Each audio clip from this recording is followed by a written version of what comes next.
Assalamualaikum warahmatullahi wabarakatuh. Halo semuanya, good afternoon students. Well, first of all, let's thank to our God the Almighty has given us mercy and blessings until we can attend this meeting without any obstacles today. Pertama-tama, marilah kita panjatkan puji syukur atas rahmat dan berkahnya kepada Allah Subhanahu wa Ta'ala, sehingga kita dapat berhadir pada pertemuan hari ini tanpa hambatan apapun. Yang kedua, semoga salawat dan salam menyertai Nabi kita Muhammad SAW yang telah membimbing kita dari keadaan gelap menuju terang benderang. Alhamdulillah, jadi kita sekarang memasuki materi yang baru ya, yaitu tentang zikir dan doa. Sebelum kita memulai pembelajaran, alangkah baiknya kita awali dengan membaca doa agar kita bisa mengamalkan ilmu yang didapat pada hari ini dan memperoleh keberkahan. Berdoa dimulai. Berdoa selesai. Oke, baik anak-anak, selanjutnya di sini saya akan menjelaskan mengenai tujuan pembelajaran terlebih dahulu agar pembelajaran pada hari ini lebih terarah dan diharapkan peserta didik mampu menguasai materi ini setelah mengikuti kegiatan pembelajaran. Jadi, tujuan pembelajaran setelah mempelajari materi tentang zikir dan doa, diharapkan peserta didik mampu yang pertama menyebutkan pengertian zikir dan doa. Yang kedua, menjelaskan manfaat zikir dan doa. Yang ketiga, menjelaskan tata cara zikir dan doa. Dan yang terakhir, memperagakan zikir setelah salat.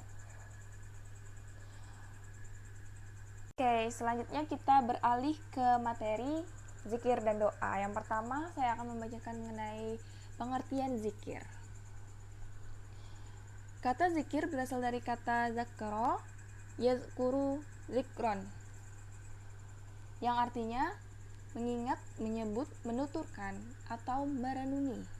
Sedangkan menurut istilah adalah mengingat Allah Subhanahu wa Ta'ala dengan maksud mendekatkan diri kepada Allah dengan cara menyebut semua sifat-sifat keagungannya atau kemuliaannya, seperti membaca tasbih, tahmid, takbir, dan tahlil.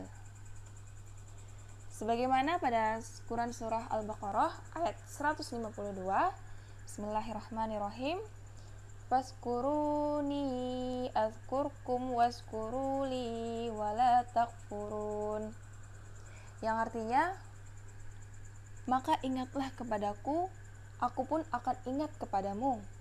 Bersyukurlah kepadaku dan janganlah kamu ingkar kepadaku.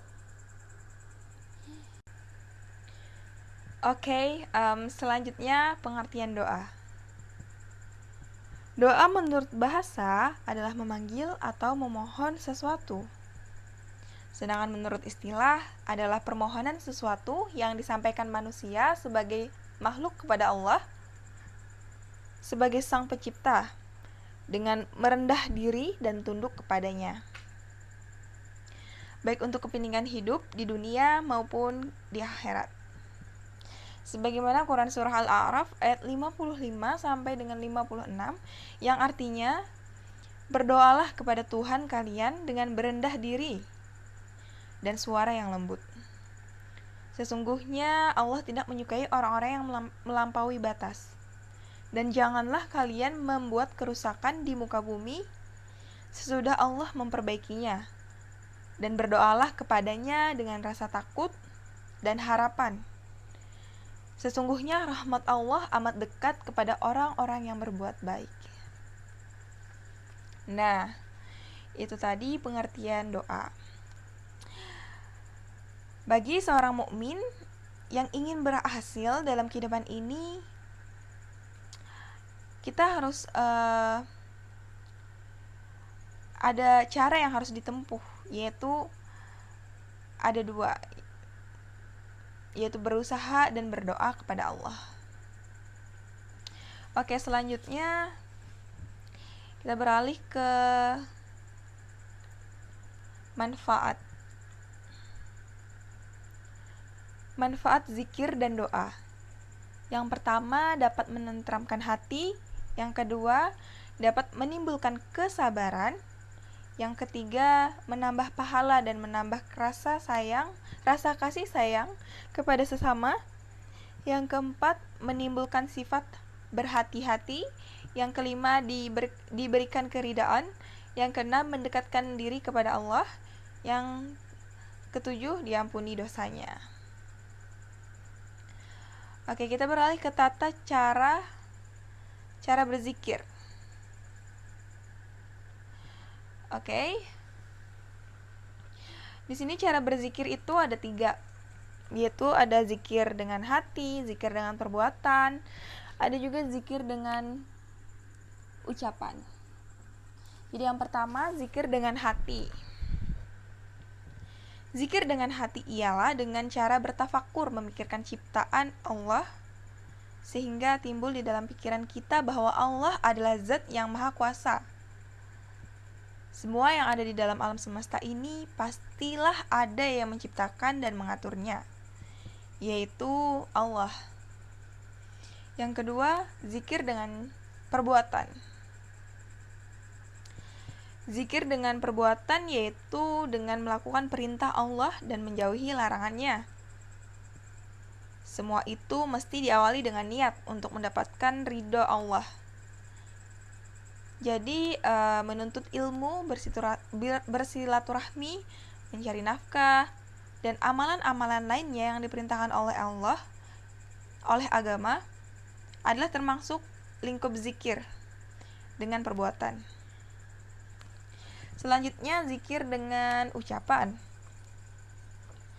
Zikir dengan ucapan yaitu dengan cara menyebut asma Allah atau dengan mengucap kalimat-kalimat thayyibah, sehingga setiap kali menyebutnya akan bertambah keimanan kita kepada Allah. Contohnya, kalimat thayyibah, lafal takbir, Allahu Akbar, yang artinya Allah Maha Besar.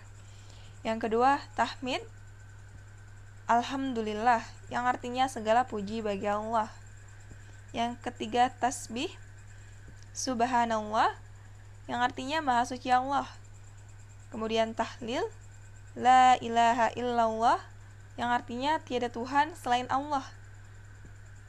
Kemudian istighfar, Astaghfirullah, yang artinya aku memohon ampun kepada Allah yang Maha Agung.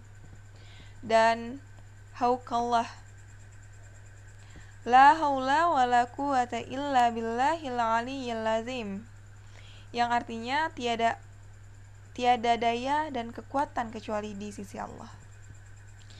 Nah, itu tadi cara berzikir. Selanjutnya ada tata cara dalam berdoa. Yang pertama ada menghadap kiblat. Yang kedua, memperhatikan saat yang tepat untuk berdoa. Kemudian mengangkat kedua tangan setentang kedua bahu.